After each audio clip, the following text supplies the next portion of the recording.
In 1950, during the Cold War, a scandal broke out that deeply humiliated Great Britain in front of its greatest ally, the United States. At this time, spy mania gripped the West, as intelligence services scoured nations trying to unmask Soviet agents buried in sensitive government departments on both sides of the Atlantic. The Manhattan Project had been an enormous and top-secret undertaking to develop the atomic bomb, a joint project between the United States and Britain that, of course, culminated in the atomic bombings of Japan in August 1945, and then a post-war nuclear arms race, as the Soviet Union sought to gain the secrets of atomic weapons for itself. The initial British research into atomic weapons had involved the use of many German and Austrian émigré scientists, many of them Jews, fleeing persecution in Nazi Germany. Among them was a young German communist named Klaus Fuchs, a theoretical physicist who fled to Britain in the mid-1930s and received a PhD at the University of Bristol and a DSc from Edinburgh University.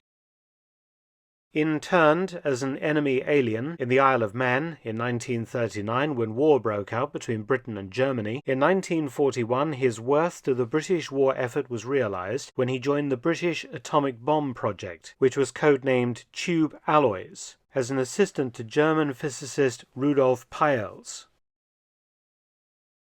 Fuchs began to pass information to the Soviets from the beginning, despite becoming a British citizen in 1942.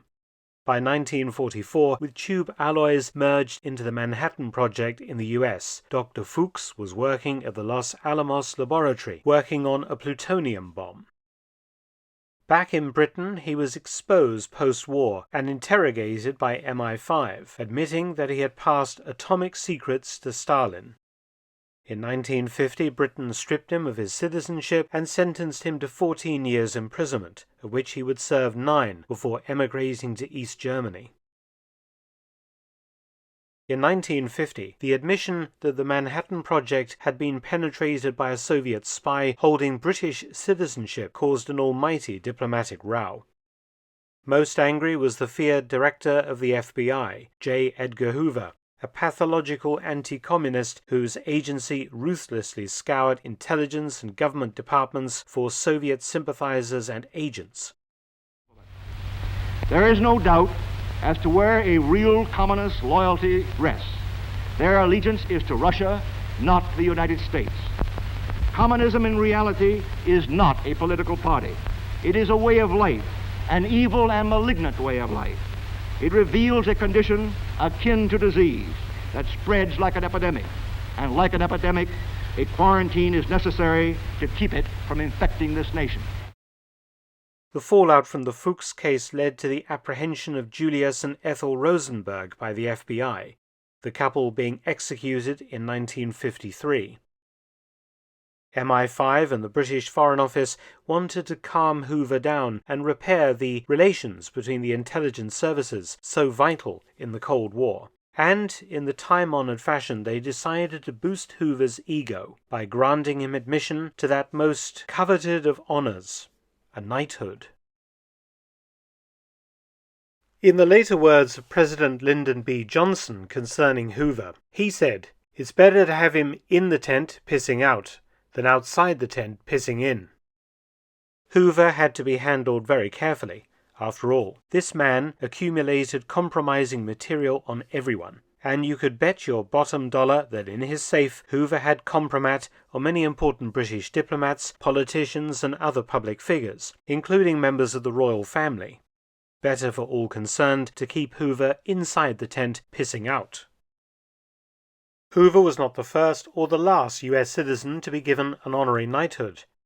They have been awarded to prominent U.S. citizens for a variety of reasons: politics, diplomacy, charitable causes, British interests, and so on. 3 U.S. presidents, Eisenhower, Reagan, and George H.W. Bush, were all made honorary Knights Grand Cross of the Order of the Bath. In the world of entertainment, Bob Hope became an honorary Knight Commander of the Order of the British Empire in 1998. and actress Angelina Jolie an honorary Dame Commander of the Order of St. Michael and St. George in 2014 for her services to British foreign policy and for campaigning to end sexual violence in war zones. Other recipients include Bill and Melinda Gates, the latter damehood awarded in 2013 for humanitarian work. Ralph Lauren, who was an honorary Knight Commander of the Order of the British Empire, and Steven Spielberg, the same. King George VI quickly approved the award to Hoover in 1950, and the FBI director was politely asked whether he would accept becoming an honorary Knight Commander of the Order of the British Empire, which certainly cheered Hoover up. The term honorary is important, for Hoover could not call himself Sir Edgar.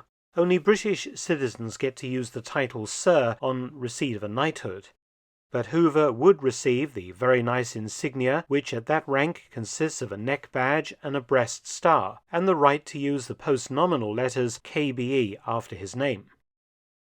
Under normal circumstances, those receiving a knighthood attend an investiture ceremony at Buckingham Palace or Windsor Castle, and are there dubbed, that is, touched on each shoulder by the king or queen holding a sword, thereby becoming knights, followed by presentation of the regalia. However, Hoover was given special treatment, and a ceremony was arranged for him at the British Embassy in Washington, D.C., and the ambassador stood in for the king.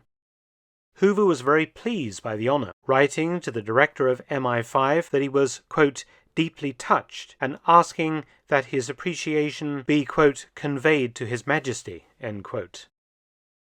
However, all was not completely well, for the ever-vigilant Hoover had done his research, and on the 1951 publication of Debrett's was apparently less than pleased not to see his name and award in print. Since 1769, Debrett's has published annually a reference book that lists all members of the British establishment, the titled Great and Good, etc.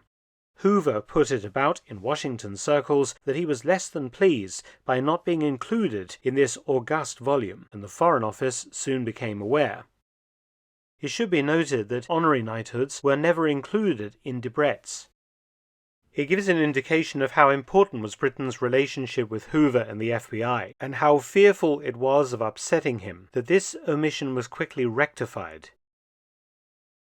Geoffrey Patterson, MI5's man in D.C., cabled his head office in London on the 8th of November 1951. The Old Boy network now sprung into action. Just 18 days later, MI5 headquarters cabled back that when the next edition of Debrett's was published in spring 1952, it would, for the first time in its history, contain mention of honorary knights. This means that MI5 had directly leaned on Debrett's in some form or other, a private company, to change its practices, just to flatter J Edgar Hoover. Patterson was instructed to tell Hoover that his name would appear. Lo and behold, the 1952 edition of Debrett's carried this entry, much to J. Edgar Hoover's evident satisfaction, and it was business as usual, once again, between MI5 and the FBI. Thanks for watching. Please subscribe and share, and also visit my audiobook channel, War Stories with Mark Felton. You can also help to support both of my channels at PayPal and Patreon. Details in the description box below.